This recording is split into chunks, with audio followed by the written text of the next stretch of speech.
Hello, dear students. Today we have to discuss question number 16. Already it is given. Question last ವಿಡಿಯೋದಲ್ಲಿ ಕೊಟ್ಟಿದೆ. Solve ಮಾಡಿದಿರಾ? Okay. So the answer for this one is 80 degree centigrade. That is option D. Option D ಆಗುತ್ತೆ. Okay. So ಈಗ ನೋಡೋಣ how that option D is correct one. Okay. So already all of you know ನಮ್ಮೆಲ್ಲ ಗೊತ್ತಿದೆ. So when the resistance of a material varies with temperature as R equal to R naught bracket 1 plus alpha T. Okay, so using this, what we can write? R1 by R2 equal to 1 upon alpha T1 divided by 1 plus alpha T2. Okay, so first case alli two different temperatures ge eradu resistance anna kodalagide. So first resistance is 20, so second resistance is 500. Alpha value gottilla, idu 20 degree ide. Okay, alpha into 20 we can write it as 20 alpha. Okay, divided by just a minute. So in second case, so the resistance R2 is 60 ohm, temperature is 500, so it is 60, it is 500, so 1 plus 500 alpha. Okay, so ಏನಾಗುತ್ತೆ ನೋಡಿ ಇಲ್ಲಿ. So this implies ಇಲ್ಲಿ 2 by 6 means ಇದು 1 by 3 ಆಗುತ್ತೆ. So 1 by 3 ಅಂದ್ರೆ ನಾವು ಇಲ್ಲಿ ಬರೋಣ 1 plus 500 alpha equal to 3 plus 60 alpha. Okay, so ಹಾಗಾದ್ರೆ 500 minus 60 440 equal to 440 alpha equal to 2. Alpha equal to 2 divided by 440 means 1 upon 220. Okay, 1 upon 220. So similarly, okay, so ಯಾವುದಾದ್ರೂ ಒಂದು values ಅನ್ನು ನಾವು ತಗೊಳ್ಳೋಣ. Similarly we can write R1 divided by R3 1 plus alpha T1 divided by 1 plus alpha T3. R1 20 ಇದೆ, R3 ಬೇಕಾಗಿದೆ.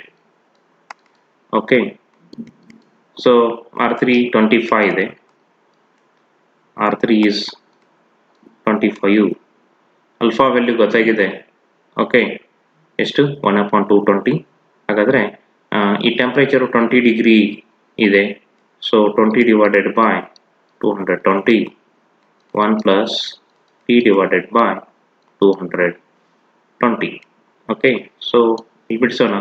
ಇದು ಏನಾಗುತ್ತೆ 5 4s 5 5s. Okay, so ಇಲ್ಲಿ 4 upon 5 ಆಗುತ್ತೆ. ಇಲ್ಲಿ 220 plus 20 240 ಆಗುತ್ತೆ. ಇಲ್ಲಿ 220 plus T 220 plus T ಆಗುತ್ತೆ. then 220 220 get cancel. ಸೊ ಈಗ ಇದನ್ನ ಈ ಕಡೆ ತಗೊಳ್ಳೋಣ. ಏನಾಗುತ್ತೆ ಇದೆ ನೋಡಿ, 220 plus T equal to ಇದು 4 ಅಂದ್ರೆ ಇದು 60 into 5 T equal to ಏನಾಗುತ್ತೆ 300 minus 220. So 300 minus 220 is 80 degree centigrade. ಹೇಗೆ ಗೊತ್ತಾಯ್ತಲ್ಲ, 80 degree centigrade. ಇದು 5 ಈ ಕಡೆ ತಗೊಳ್ಳೋಣ, 4 divided by 4 ಆಗುತ್ತೆ. So 240 divided by 4 into 5 we are getting 300. So 220 less ಮಾಡಿ you will get 80. So 80 degree centigrade is the correct option.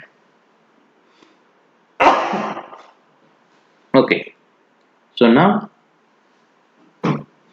we have to discuss the next question. Next question ಏನಿದೆ ನೋಡಿ, the specific resistance of manganese is this 50 into 10 raised to 8 minus 8 ಇದೆ.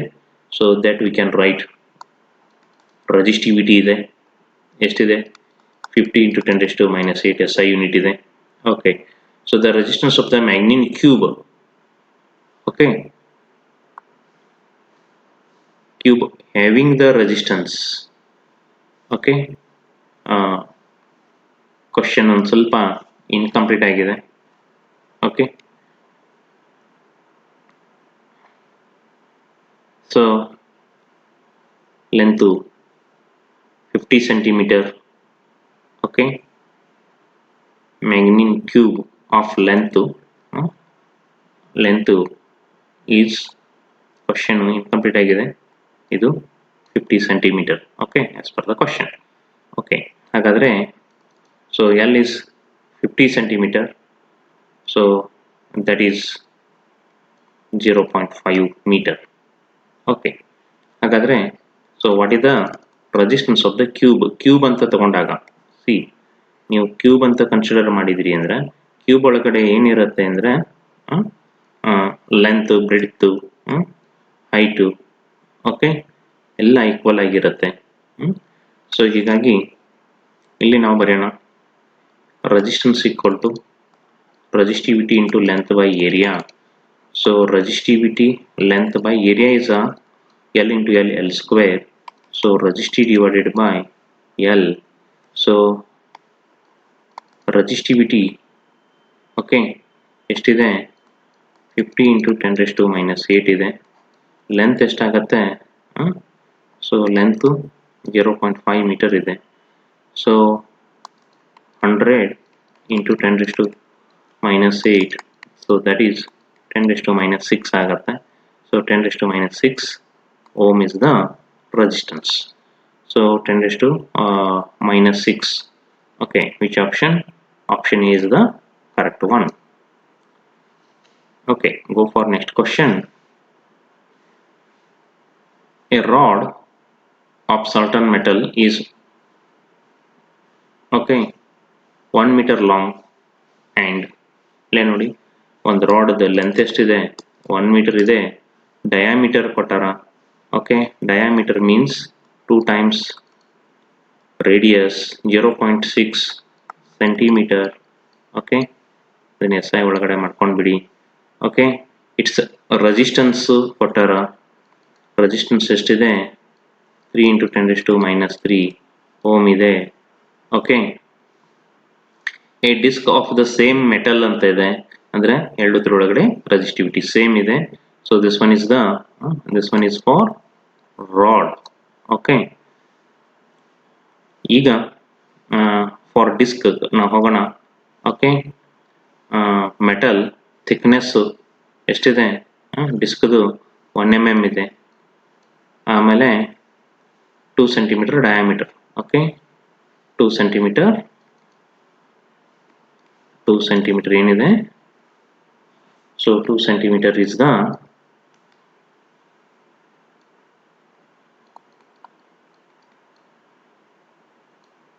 diameter. What is the resistance between its circular face?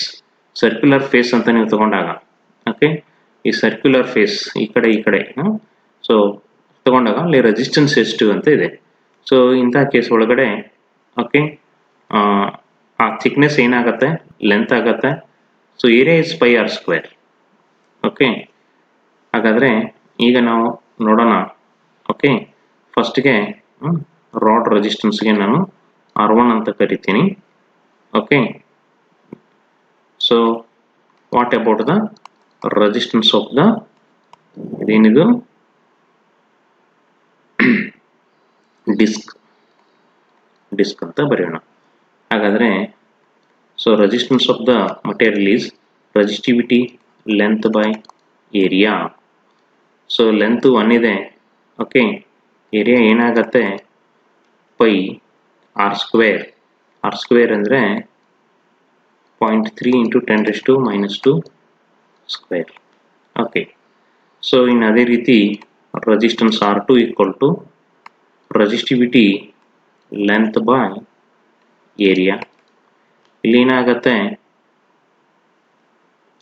Length 1 mm ಇದೆ, mm means 10⁻³ ಆಗುತ್ತೆ. Area ಏನಾಗತ್ತೆ ಅಂದರೆ pi R², ಅಂದರೆ 2 ಇದ್ದು divided by 2 means 1 ಆಗುತ್ತೆ. 1 × 10⁻² ಸ್ಕ್ವೇರ್ ಆಗುತ್ತೆ. ಹಾಗಾದರೆ ಇಲ್ಲಿ ನಾವು ಮಾಡೋಣ R2 divided by R1. R2 divided by R1 ಬರೀಬೇಕಾದ್ರೆ ರೆಸಿಸ್ಟಿವಿಟಿ ಓಕೆ ಕ್ಯಾನ್ಸಲ್ ಆಗುತ್ತೆ. Only we can right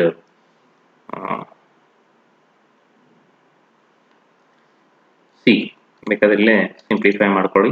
resistivity ಇರುತ್ತೆ. ಸೊ ಇದು 10⁻⁴ ಏನಾಗುತ್ತೆ, ಇದು -4. ಸೊ ಇದು ಮೈನಸ್ ಮೇಲ್ಗಡೆ ತಗೊಂಡಾಗ +4 ಆಗುತ್ತೆ. ಇದು -3 ಮೀನ್ಸ್ 10 ಆಗುತ್ತೆ. ಸೊ ಡಿವೈಡೆಡ್ ಬೈ ಪೈ ಆಗುತ್ತೆ. ಓಕೆ, ಇಲ್ಲಿ R1 ಏನಾಗ್ತಾ ಇದೆ, ρ/π ಡಿನಾಮಿನೇಟರ್ದಲ್ಲಿ ನೋಡಿ. ಇದನ್ನ ನೀವು 3 ಅಂತ ತಿಳ್ಕೊಂಡ್ರಿ ಅಂದ್ರೆ ಇದು 9 ಆಗುತ್ತೆ. ಇದು 10⁻³ ಸ್ಕ್ವೇರ್ ಮಾಡಿದ್ರೆ -6 ಆಗುತ್ತೆ. ಓಕೆ, ಈಗ ನೋಡಿ R2 by R1 ρ/π common ಇಟ್ಕೊಂಡ್ಬಿಡಿ. So ಇಲ್ಲಿ ನ್ಯೂಮರೇಟರ್ದಾಗ ಏನು ಬಂತು, 10 ಬಂತು. ಓಕೆ, ಸೊ ಇಲ್ಲಿ ಏನಾಗ್ತಾ ಇದೆ, 1/9 × 10⁻⁶. ಸೊ 9, ಓಕೆ 9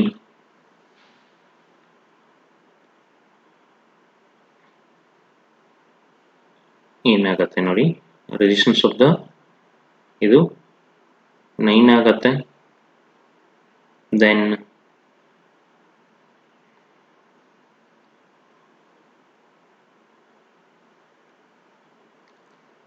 × 10⁻⁻ ಎಷ್ಟಾಗತ್ತೆ ನೋಡಿ, -6 ಅಂದರೆ -5 ಆಗುತ್ತೆ. So this implies, so resistance R2 equal to R1 value already given. Okay, R1 into ಎಷ್ಟಾಯ್ತು, ಇದು 9 × 10⁻⁻5. R1 ಆಲ್ರೆಡಿ ಕೊಟ್ಟಾರ, ಎಷ್ಟಿದೆ, 3 × 10⁻⁻3. ಆಮೇಲೆ ಇದು 9 ಇದೆ, ಇದು 10⁻⁻5 ಇದೆ. 27 × 10⁻⁸ ಆಯಿತು, ಅಥವಾ 2.7 × 10⁻⁷ ಆಯಿತು. Okay, so 2.7 10⁻⁷ is the correct option. ಅದು ಯಾವುದು ಅಂದರೆ ಆಪ್ಷನ್ ಯಾವುದಾಗತ್ತೆ ನೋಡಿ, B. Option B is the correct one. Okay, then go for next one. An aluminum rod of length. Okay, so length, aluminum rod length ಎಷ್ಟಿದೆ, 3.14 metre ಆಗಿದೆ. Of square cross section. Okay,